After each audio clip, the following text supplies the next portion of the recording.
Thank you so much, ladies and gentlemen. Thank you, Mr. Speaker.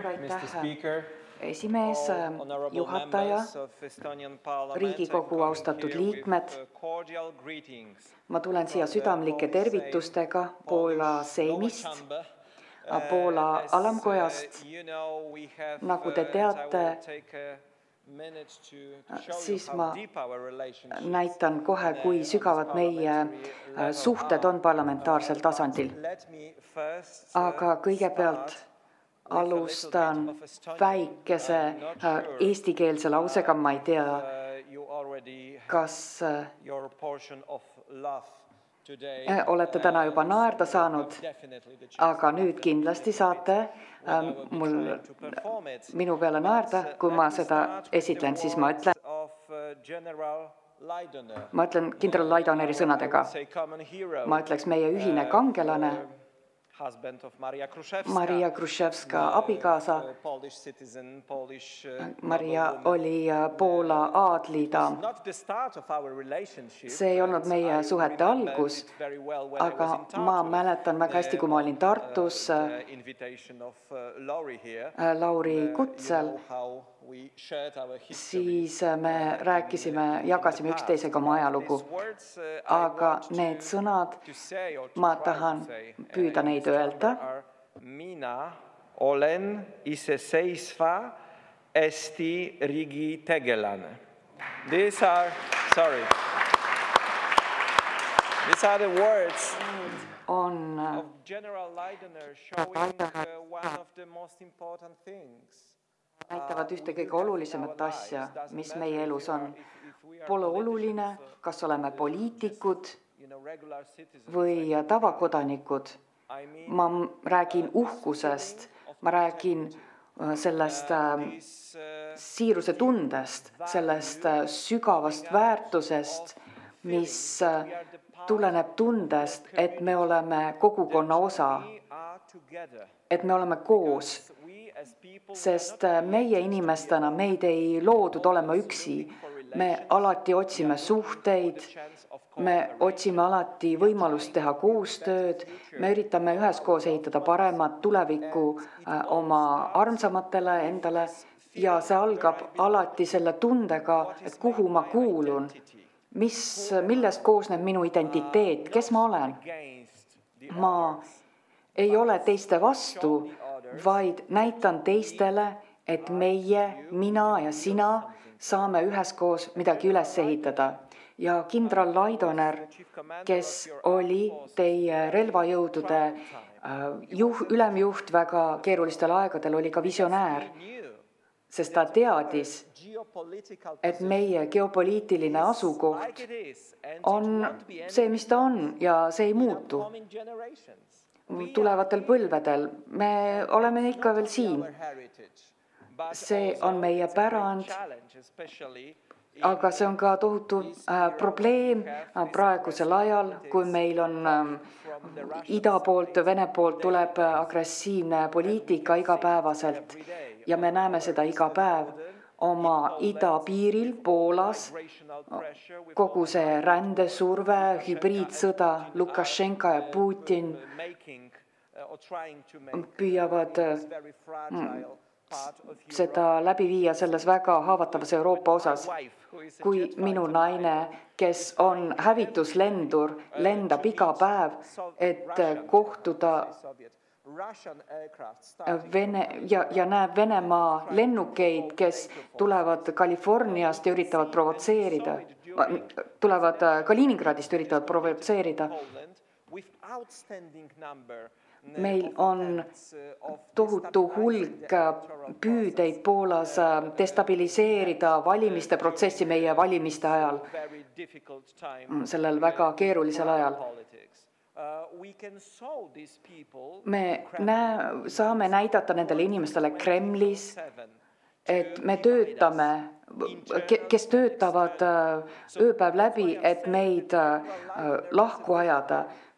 Me saame neile näidata, kuidas me oleme ikkagi koos. Laidoner oli visionäär, sest ta ütles, et me peame koostööd tegema. Ta oli maršal Betsovski suur sõber, kes pani aluse meie iseseisvusele. aga Laidoner püüdis teha ka kõike, mis ta suutis, et üles ehitada häid suhteid Venemaaga, Leeduga, Lätiga, Soomega. Praegu teeme me sama asja. Ma alustasin täpselt aasta tagasi vast valitud Seimi marssallina seda formaati regulaarsetest kohtumistest Poola, Eesti, Leedu, Läti, Soome spiikrite vahel ka koos meie sõbraga Ukrainast. Viimasel kohtumisel liitus meiega Islandi asespiiker. Me alustasime Bialystokis, Poolas, minu kodulinnas.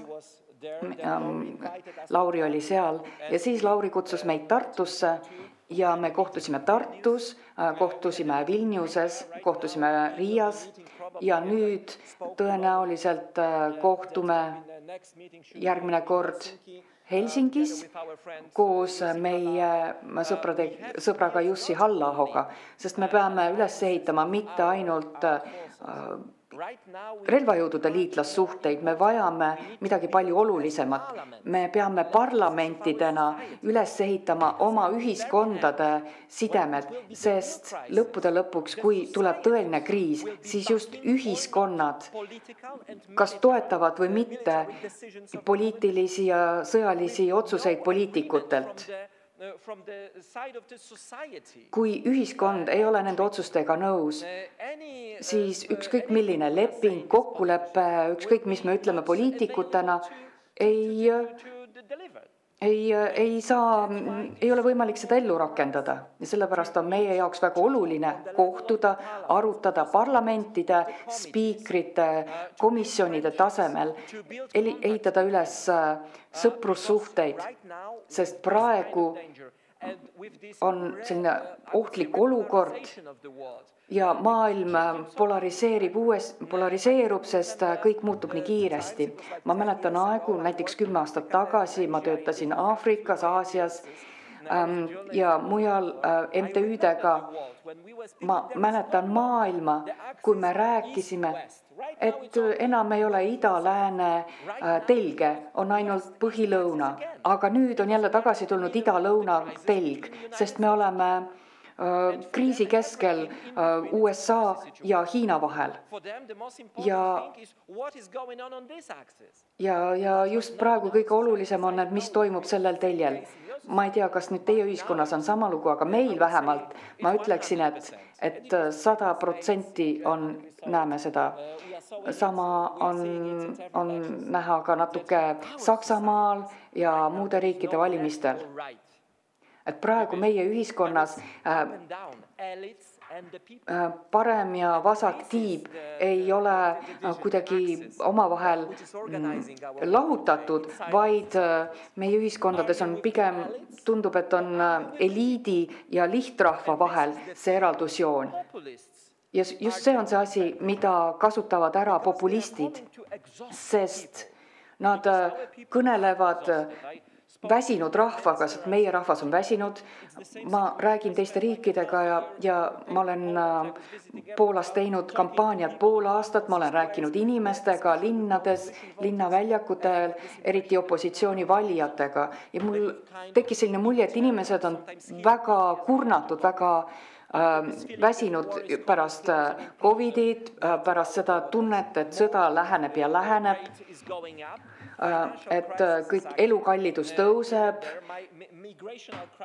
on rändekriis väga aktiivne. Et me oleme lähiajal üle elanud 5 tohutut kriisi viimase 10 aasta jooksul.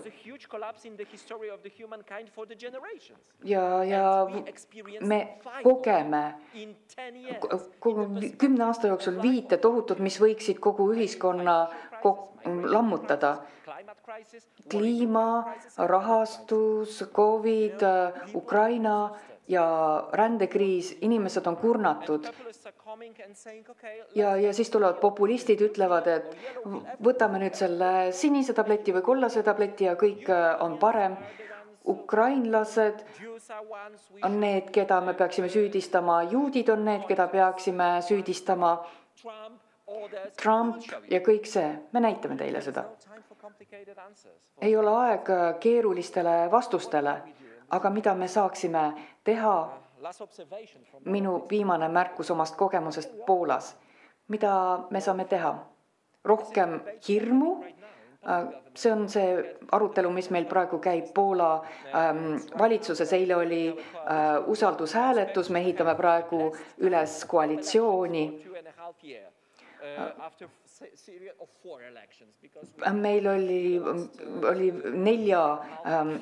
neljade valimiste seeria.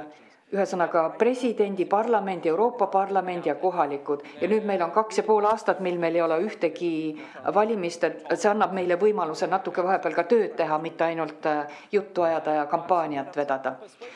Ma üritan oma kolleegi veenda, et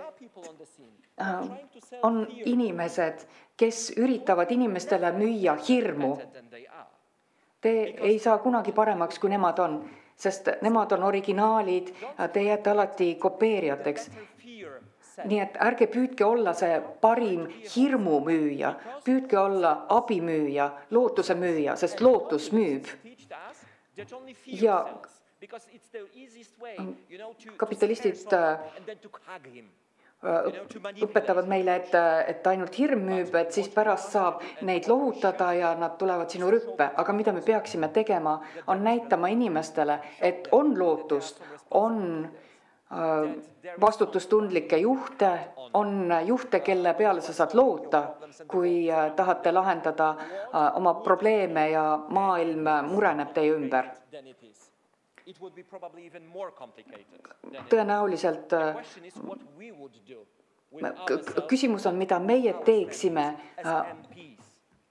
parlamendi liikmetena. Poolas, Eestis, ükskõik kus inimesed vaatavad meie otsa ja ma tunnen seda oma riigis. Mida nad ootavad? Mida nad tahavad näha?